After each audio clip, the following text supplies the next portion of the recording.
글로벌 외신센터입니다. 말씀 주신 세 가지 내용들 위주로 오늘도 김민아 캐스터와 함께 체크해 보겠습니다. 안녕하세요. 안녕하세요. 네, 첫 번째 소식으로 미국의 경제 상황을 좀 짚어보려고 하는데 어떻게 좀 가고 있는지, 현재 침체 분위기가 맞는 건지 이런 거에 대한 분석들이 좀 있더라고요. 어떤 내용인가요? 네, 이번에 새로운 시각이 나왔는데요. 월스트리트 저널 보도 내용입니다. A different take on the US economy, maybe it isn't really shrinking. 네, 미국의 경기 침체 그리고 경기 후퇴에 대해서 이야기가 많이 나왔는데 이번에는 GDP가 아닌 다른 부분에 집중을 했습니다. 바로 자세한 멘트부터 살펴보시죠. 미국의 경기 후퇴 여부를 두고 전미경제연구소 소속 위원은 이를 두고 결코 경기 후퇴라고 말할 수 없을 것이라고 주장했습니다. 국내 총생산인 GDP가 아닌 국내 총소득을 뜻하는 GDI에 집중해야 한다는 건데요. 우선 미국의 올해 1분기 GDP 성장률은 마이너스 1.6%, 그리고 2분기는 마이너스 0.6%를 기록하면서 경기 후퇴에 해당한다는 지적이 나온 바 있습니다. 미국 경제가 1분기에 이어서 2분기에도 역성장을 하면서 이런 경기 침체 우려감이 더 커진 바가 있었던 건데요. 이를 두고 실제 경기 침체냐 아니냐 이 부분에 있어서 논란이 일고 있었는데 지금까지는 국내 총생산을 뜻하고 있는 GDP에 치우쳐서 분석을 했지만 이번에 국민 총소득인 GDI로 봤을 때는 경기 후퇴가 아닐 수 있다는 분석이 나오게 된 겁니다. 월스트리트 저널은 GDP가 아닌 GDI, 즉 국내 총소득 측면에서 본다면 경기 후퇴라고 보기에는 조금 이른 감이 있고 경기 정체 상태에 가깝다고 진단을 했는데요. 실제로 미국의 상반기 GDI를 살펴봤을 때는 오히려 1.6%가량 증가했다는 부분에 집중을 했습니다. 이 GDI는 기업의 이익과 급여, 자영업의 소득, 임대료 등으로 구성이 된다고 하는데요. 통상 2분기 연속으로 마이너스 성장을 보이면 기술적으로는 경기 침체로 인식이 되지만 이렇게 총 소득을 봤을 때는 1.6% 증가한 수준이기 때문에 침체라고 볼 수는 없다는 것입니다. 또 이론적으로 GDP와 GDI는 일치를 해야 하지만 이 각각 다른 데이터를 사용을 해서 경제 활동을 측정하기 때문에 이 부분에서 불일치가 생긴 것뿐이지 하나하나 두고 봤을 때는 긍정적인 흐름이라고 볼 수 있다는 이야기가 나오고 있는데요.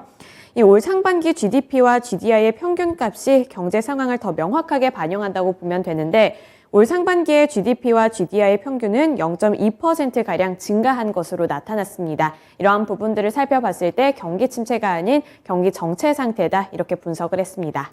네, 그렇군요. 좀 새로운 시각이 제시가 되고 있습니다. 사실은 이렇게 마이너스 성장이 좀 지속되면서 경기 침체를 내년에는 공식적으로 선언할 수 있지 않을까, 이런 의견들이 시장에 좀 지배적인 가운데 일단 국민 총소득에 좀 집중을 해보자, 이런 내용들도 나오게 되면서 일단 해석의 차이가 좀 나오고 있다는 점 참고해 보시면 되겠습니다.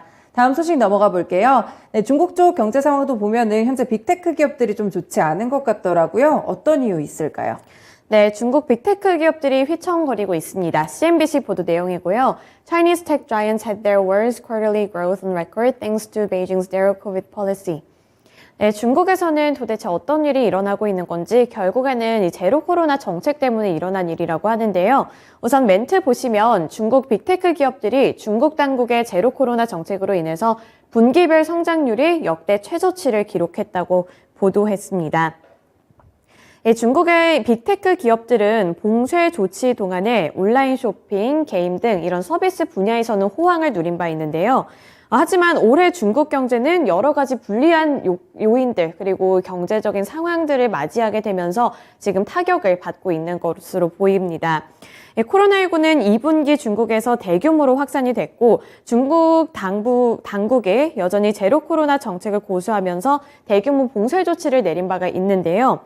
특히 중국의 금융 중심으로 불리고 있는 상하이는 3월 말에서 5월 말까지 봉쇄가 되기도 했습니다. 이로 인해서 중국의 2분기 경제 성장률은 0.4%에 그쳤고 이 클라우드 컴퓨팅 서비스를 많이 영위하고 있는 자이언트 기술 기업들에도 큰 타격을 주었다는 분석인 건데요. 지난 2년 동안 중국 당국은 반독점, 게임 사용과 데이터 보호 등을 위해서 여기에 엄격한 규제를 시행을 해왔고 이런 제로 코로나 정책에 더불어서 이런 규제 조치까지 더해지면서 빅테크 기업들이 엄격한 규제 환경에 직면하면서 어려움에 처한 것으로 보이고요. 또 경제 성장 둔화 뒤에 이 중국 당국이 기술 기업에 대한 규제를 완화할 것으로 기대를 받고 있었지만 이러한 기대감이 다시 한번 좀 실망감으로 뒤바뀌고 있는 모습이 나타나고 있습니다. 이에 따라서 뭐 알리바바, 텐센트, 징동닷컴 등 여러 가지 빅테크 기업들의 성장률이 영구적으로 좀 하락 추세로 변할 수 있다. 이런 좀 암울한 전망까지도 나온 상황입니다. 이렇게 정부의 규제가 좀 더해지게 되면서 빅테크 기업들이 좋지 않은데 확실히 상황이 좀 어려운가 봐요. 전반적으로 감축에 좀 나선다고요? 네, 그렇습니다. 또 여기에 더불어서 악재가 몇 가지 더 있었는데요. 말씀하신 것처럼 이 글로벌 대외 환경뿐만 아니라 중국 당국의 규제까지 더해지면서 중국 빅테크 기업들도 비용 절감에 나섰습니다. 또 설상가상으로 코로나로 인해 중국의 실리콘밸리로 불리는 선전도 봉쇄가 되고 있다고 하는데요. 이렇게 국내외 빅테크 기업들이 줄줄이 고용에 브레이크를 걸고 있습니다. 지금 미국 쪽에서도 그러한 긴축 움직임이 나타나고 있지만 중국도 피해갈 수가 없다는 건데요. 결국에는 금리 전체적으로 진행되고 있는 금리 인상 그리고 우크라이나 사태 때문에 경기 환경 자체가 좋지 않은데 계속 거듭 강조하고 있는 이 중국 당국의 규제까지 허리띠를 조이게 만들고 있는 겁니다. 우선 대표적으로 텐센트는 5천여 명을 해고를 하면서 2014년 이후로 처음으로 이렇게 감축에 나서는 모습도 나타냈고요. 그리고 텐센트 같은 경우 올해 2분기 매출이 전년 동기 대비 이로 인해서 3%가량 하락하는 모습도 나타났습니다. 그리고 가장 최근에는 이번에 중국의 실리콘밸리라고 불리고 있는 이 선전시도 봉쇄 조치에 나서게 되면서 지금 마켓을 거의 닫고 있다. 이러한 이슈까지 나오고 있는 상황이기 때문에요. 이러한 흐름은 잘 파악하셔야겠습니다. 네, 이렇게 중국의 빅테크 기업들 상황까지 한번 체크해봤습니다. 마지막으로 오늘 개별 소식이 있는 것 같은데 LG 에너지솔루션이랑 혼다랑 함께 손을 잡는다고요? 네, 그렇습니다. 한 가지 호재 소식이 그나마 단비처럼 있었는데요. CNBC 보도 내용입니다. Honda and LG Energy Solution to build $4.4 billion EV battery plant in US. 네, 혼다와 LG 에너지 솔루션이 이번에 합작으로 공장을 설립한다고 하는데요. 자세한 멘트부터 살펴보겠습니다. LG 에너지 솔루션이 일본 완성차 업체인 혼다와 미국의 전기차용 배터리 합작 공장을 설립한다고 합니다. 이 양사는 총 44억 달러, 한화로 약 5조 1천억 원을 투자해서 미국의 40기가와트시 규모의 배터리 공장을 짓기로 했는데요. 현재 공장 부지는 검토 중에 있다고 하고요. 내년 상반기에 착공을 해서 2025년 말에는 이 파우치 배터리 셀 및 모듈을 양산할 계획이라고 합니다. 이 합작 법인을 설립을 할 경우 지분 비율이 좀 중요할 텐데 이 지분 비율 같은 경우 LG 에너지 솔루션이 51%를 차지하게 되고요. 혼다는 49% 비중을 차지하게 된다고 합니다. 이번 합작법인 설립은 한국 배터리 업체와 일본 완성차 업체의 첫 전략적인 협력 사례라고 하는데요. 특히 일본 기업들은 자국 브랜드의 부품 및 협력사를 선호하는 경우가 많은데 여기서 혼다가 파나소닉 같은 자국 배터리 업체가 아닌 LG 에너지 솔루션을 택했다는 부분도 상당한 의미를 갖고 있다고 분석이 나오고 있습니다.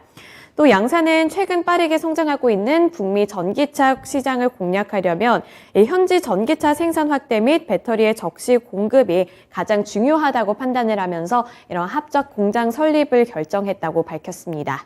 네, 합작 공장 소식이 좀 있었는데 과연 이런 부분들이 2차 전지 관련 종목들에 어떤 영향을 미치게 될지 오늘 장에서 좀 확인해 보시면 될 것 같습니다. 이렇게 세 가지 소식들 김민아 캐스터와 함께 봤습니다. 고맙습니다.